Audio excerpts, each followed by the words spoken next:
Mayor beaver Ramayya గారికి, మన కోడుమూరు నియోజకవర్గ వైఎస్ఆర్ కాంగ్రెస్ పార్టీ ఇన్ఛార్జ్ ఆల్మూలం సతీష్ అన్న గారికి, మన గూడూరు మున్సిపల్ చైర్మన్ వెంకటేశ్వర గారికి, మన గూడూరు సొసైటీ చైర్మన్ ఎల్లారెడ్డి గారికి, ఈ కార్యక్రమాన్ని పిలిచి చేసినటువంటి సర్పంచ్లకు, ఎంపీటీసీలకు, కౌన్సిలర్లకు అందరికీ, అదేవిధంగా గూడూరు మండల మరియు పట్టణ నాయకులకు, వైఎస్ఆర్ కాంగ్రెస్ పార్టీ నాయకులకు, పెద్దలకు, విలేకరులకు అందరికీ నాయకులు హృదయపూర్వక నమస్కారం చేసుకుంటున్నాను. ఈరోజు ఒక ఆత్మీయ సమావేశం ఈరోజు ఏర్పాటు చేసి గూడూరులో మమ్మల్ని అందరినీ పిలిచి మీతో ముఖాముఖిగా మాట్లాడించడం నిజంగా సంతోషించదగ్గ విషయం. 2019లో మనం ఏ విధంగా అయితే మన అభ్యర్థిని ముందుకు తీసుకెళ్ళి 38,000 దాదాపు 38,000 మెజార్టీ, అదేవిధంగా ఇంకా కొన్ని బూతులు పెంచలేదు. ఆ రోజు దాదాపు 45,000 దాటే పరిస్థితి ఉండింది. మంచి మెజార్టీతో మీ అందరి సహకారంతో ఏ విధంగా సమిష్టిగా కష్టపడి ఆ మెజార్టీ తీసుకొచ్చామో, అదేవిధంగా ఇప్పుడు కూడా 2024లో జగన్మోహన్ రెడ్డి గారు పంపినటువంటి అభ్యర్థి డాక్టర్ సతీష్ గారిని అదే రకమైన పట్టుదలతో, ఐకమత్యంతో మనమందరం గెలిపించుకోవాల్సిన బాధ్యత ఎంతైనా ఉంది. నేను ఎందుకు చెప్తున్నా అంటే, జగన్మోహన్ రెడ్డి గారు 2019లో కేవలం హామీలు ఇచ్చి ఆ రోజు 151 సీట్లు తెచ్చుకున్నారు. ఇప్పుడు 2024లో జగన్మోహన్ రెడ్డి గారు ఆ హామీలు ఏవైతే ఇచ్చారో ప్రతి ఒక్క హామీని, దాదాపు 99% హామీల్ని అమలు చేసి ఈరోజు అడుగుతున్నారు. కాబట్టి తప్పకుండా 175కి 175 వస్తాయనే ఒక పూర్తి నమ్మకంతో, భరోసాతో, ధైర్యంతో మనం ముందుకు వెళ్ళాలి. మనం మరొకసారి సీఎంగా జగన్మోహన్ రెడ్డి గారిని చూసుకుంటే, రాష్ట్రంలో పేదలనే వాళ్ళు దాదాపుగా వచ్చే 5 సంవత్సరాల్లో ఉండరు. ఎందుకంటే ప్రతి కుటుంబానికి కూడా సంవత్సరానికి 1,50,000 నుంచి 2.5 లక్షల దాకా ఆదాయం వస్తుంది.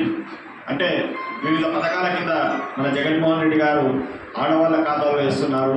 ఇవన్నీ కూడా మనము రాబోయే ఈ 40 రోజులు మనం చాలా కీలకము. మనకు, మన పార్టీకి, కార్యకర్తల మనుగడకు, నాయకుల మనుగడకు కూడా ఈ 41 రోజులు చాలా కీలకమైనవని చెప్పి మీకు తెలియజేసుకుంటున్నాను.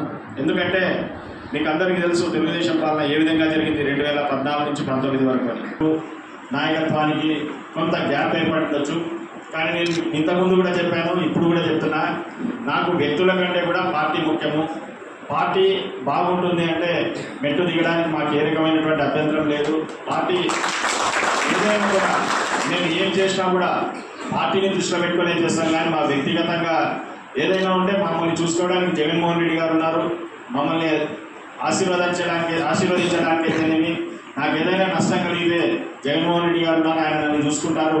కానీ మేము మీ పైన ఏదైనా చిన్న చిన్న స్పర్ధలు ఉండొచ్చు, ఒకవేళ చెప్పిన మాటలు ఉండొచ్చు, ఇంకోటి ఉండొచ్చు.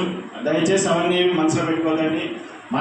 మనము ఖచ్చితంగా అందరం కలిసి ఐకమత్యంగా రాబోయే కాలంలో కష్టపడితే మంచి మెజార్టీతో, మీరందరూ చూస్తున్నారు, అందరూ అనుకుంటున్నారు ఇప్పుడు వైఎస్ఆర్ కాంగ్రెస్ పార్టీ కోడుమూరులో గెలిచింది, ఇంకా అయిపోయింది, ఏం లేదు, అది ఇది అనేది మాట్లాడుతున్నారు. కానీ దయచేసి ఆ యొక్క లీనియన్స్ అనేది పెట్టుకోవద్దండి, ఆ రకంగా ఆలోచించేదండి. మనం ప్రతి ఓటుని, ఎందుకంటే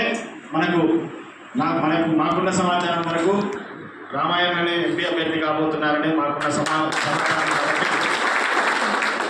ఈసారి మనం ఎంతో మంచి మెజార్టీ తీసుకురావాలి.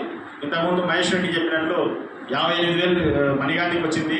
ఆ మెజార్టీని మళ్ళీ తీసుకొచ్చి ఎంపీ అభ్యర్థికి కూడా మన వైపు నుంచి కూడా సపోర్ట్ చేయాలి. మన కోడుమూరు నియోజకవర్గం నుంచి కూడా మంచి మెజార్టీతో ఎంపీ అభ్యర్థిని కూడా గెలిపించుకోవాల్సిన బాధ్యత మనందరి మీద ఉంది. కాబట్టి దయచేసి ఏవైనా చిన్న చిన్న సమస్యలున్నా డైరెక్ట్ నాతో మాట్లాడండి. ఎవరైనా కూడా దూరంగా ఉన్న వాళ్ళు కూడా నేను కలవడానికి సిద్ధంగా ఉన్నా. దయచేసి మనం అందరం కూడా కలిసి పనిచేసి మరొకసారి కోడుమూరులో మనం వైఎస్ఆర్ కాంగ్రెస్ పార్టీని గెలిపించుకొని హ్యాట్రిక్ సాధించి జగన్మోహన్ రెడ్డి గారికి బహుమతిగా ఇవ్వాలని చెప్పి మీ అందరినీ కోరుకుంటూ, అభ్యర్థిస్తూ సెలవు తీసుకుంటాం.